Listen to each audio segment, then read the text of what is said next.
2013년 10월 24일 119에 걸려온 다급한 한 통의 전화.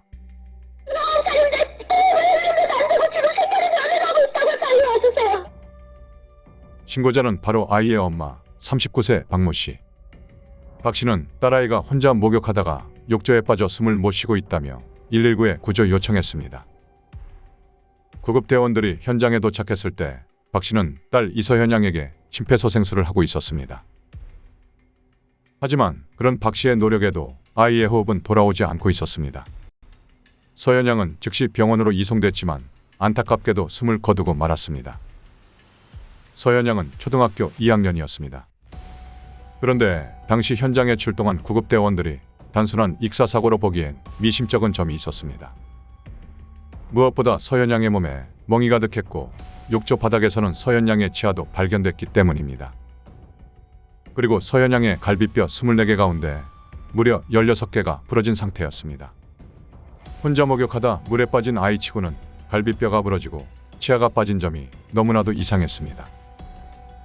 이에 경찰은 서현 양에 대한 부검을 실시했고 그 결과 서현 양의 사인은 예상했던 대로 단순한 익사가 아니었습니다. 절된 늑골이 이제 폐를 찔러서 피가 나다 보니까 결국 이제 폐 손상 및 출혈에 의해서 사망한 것으로 부검 결과 확인됐습니다.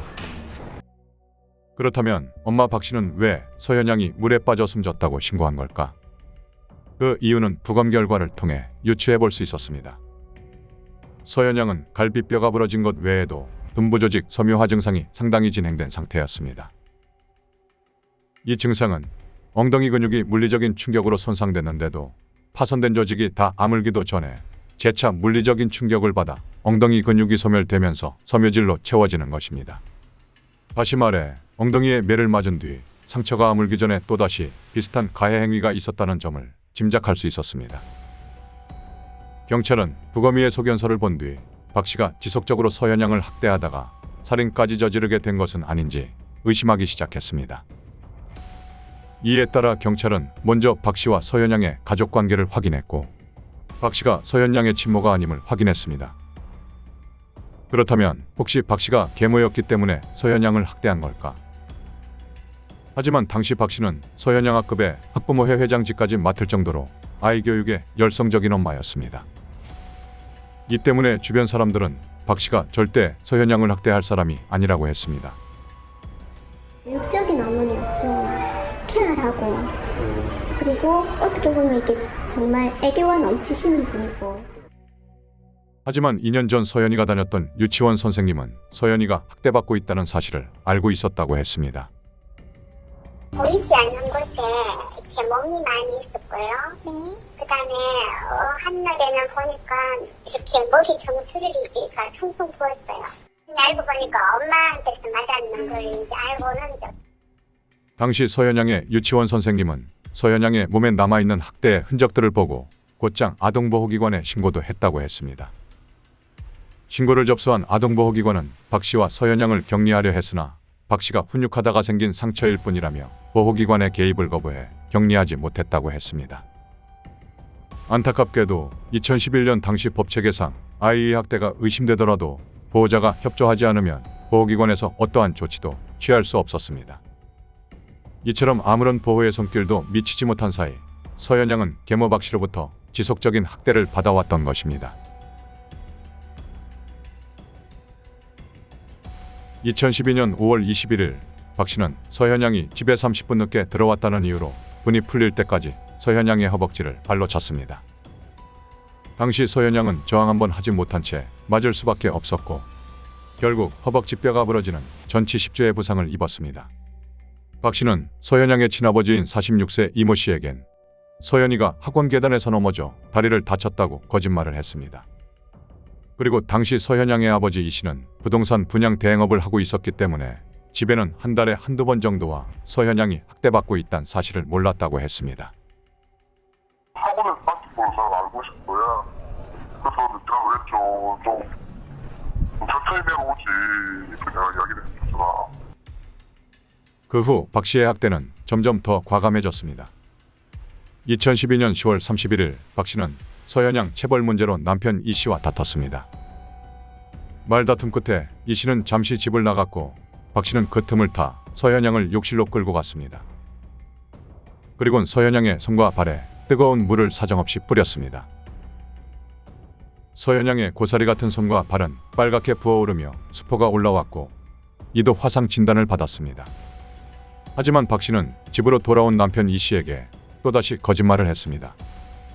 온수가 나오도록 보일러를 틀어뒀는데 서현이가 모르고 물을 틀다가 데였다고 말했습니다.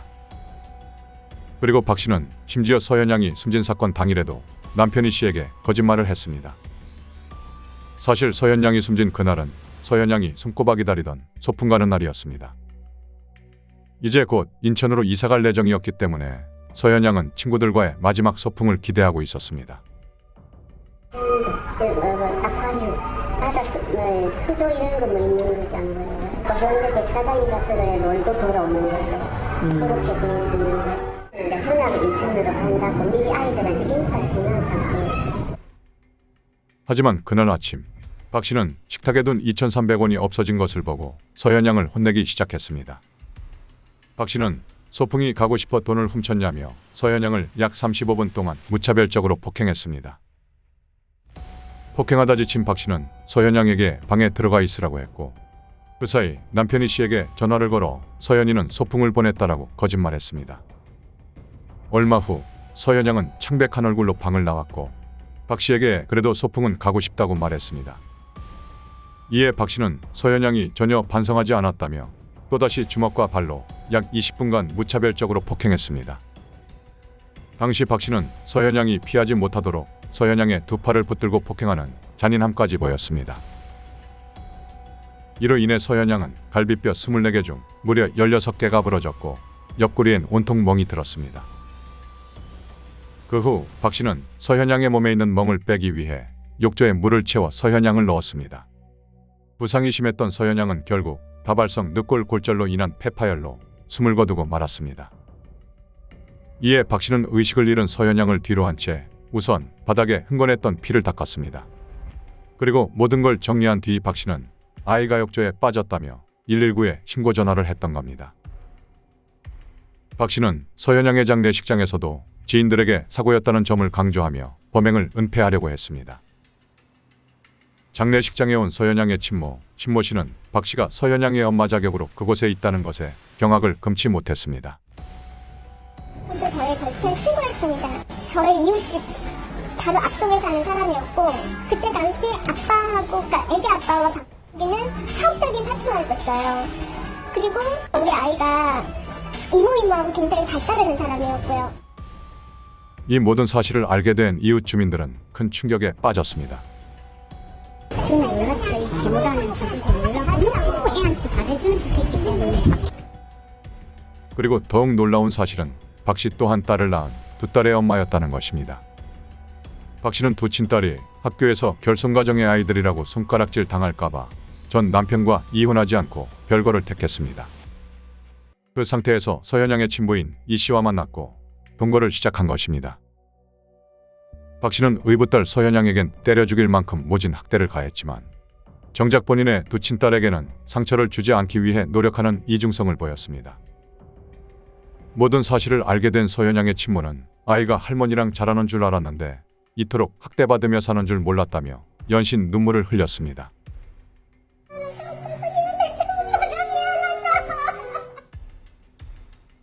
경찰은 피고인 박 씨를 학대치사죄로 송치했으나 울산지검은 보강 수사를 벌여 살인죄로 기소했습니다. 검찰은 1시간에 걸쳐 머리, 가슴, 배 등 급소를 포함한 신체 주요 부위를 집중적으로 수없이 때리고 발로 차는 등 무자비한 폭력으로 숨진 이양이 비명을 지르며 주저앉아 얼굴이 창백해진 상황을 인식하면서도 박 씨는 폭력을 중단하지 않는 등 범행 수법이 대단히 잔혹하다며 법정 최고형인 사형을 구형했습니다. 서현양 사건은 흉기 사용 없는 아동학대 사망사건에서 관례적으로 적용했던 학대치사죄 대신 살인죄를 적용한 첫 사례였습니다. 하지만 울산지방법원은 박 씨가 서현양이 사망할 것을 예상하고 폭행한 것으로 볼 수 없다며 살인죄 대신 상해치사죄를 적용해 징역 15년을 선고했습니다. 서현양의 친부 이 씨에게는 징역 3년을 선고했습니다. 이에 아버지 이 씨는 계모 박 씨의 학대를 예견하지 못했고 양형이 너무 무겁다며 항소했습니다. 항소심 재판부는 박 씨가 의붓 딸에게 주먹과 발로 약 35분간 무자비하게 폭행을 가한 이후 얼굴에 핏기가 없어 창백해 보이는 피해자를 다시 주먹과 발로 피해자의 머리, 옆구리, 배, 다리 등을 폭행했다며 전문적인 의학 지식이 없는 피고인이라고 하더라도 이 모습을 지켜보면 생명에 심각한 지장이 초래되었음을 충분히 인식한 것으로 볼 수 있다며 박 씨에게 살인죄를 적용해 징역 18년을 선고했습니다. 그리고 서현양의 아버지 이 씨에게는 딸이 계모로부터 수년간 계속적이고 반복적으로 신체적 정서적 학대를 당해 상당한 상해를 입고 보호와 치료가 필요한 상태에 있었음을 인식하고 있었다며 딸에 대한 이런 학대가 계속되면 치명적인 결과가 발생할 수도 있음을 예견했는데도 보호자의 책임을 외면했다며 징역 3년을 선고한 원심을 깨고 징역 4년을 선고했습니다. 이전에 이미 서연이의 몸에서 발견된 폭행 흔적을 토대로 아동보호기관에 신고된 이력이 있었으나 관련 법적 조치가 미흡하여 학대자와의 격리가 이루어지지 않은 아쉬움이 있으며 이후에 아동학대 관련 법령과 제도 개선의 계기가 된 사건입니다. 아동은 스스로 본인의 피해 사실을 인지하기 어렵고 경찰 신고 등의 적극적인 자구행위를 하는 경우도 거의 없습니다. 이런 특성을 고려해서 아동학대 신고 의무자와 처벌 규정을 두고 있지만 신고 의무자가 아니어도 누구든 아동학대 사건은 신고할 수 있습니다. 주변인의 역할이 다른 어떤 범죄 유형에 비해서 아동학대에서는 중요하기 때문에 아동이 학대받는 사실을 알게 되거나 혹은 아동학대가 의심스러운 경우에 경찰에 누구든 신고할 수 있음을 그리고 신고하여야 함을 적극적으로 홍보할 필요가 있겠습니다. 서현양과 같은 피해 아동이 또다시 발생하지 않도록 조금이라도 학대 징후가 보이는 아이들이 있다면 반드시 신고해 주길 바랍니다. 짧은 생을 살다간 서현양의 명복을 빕니다.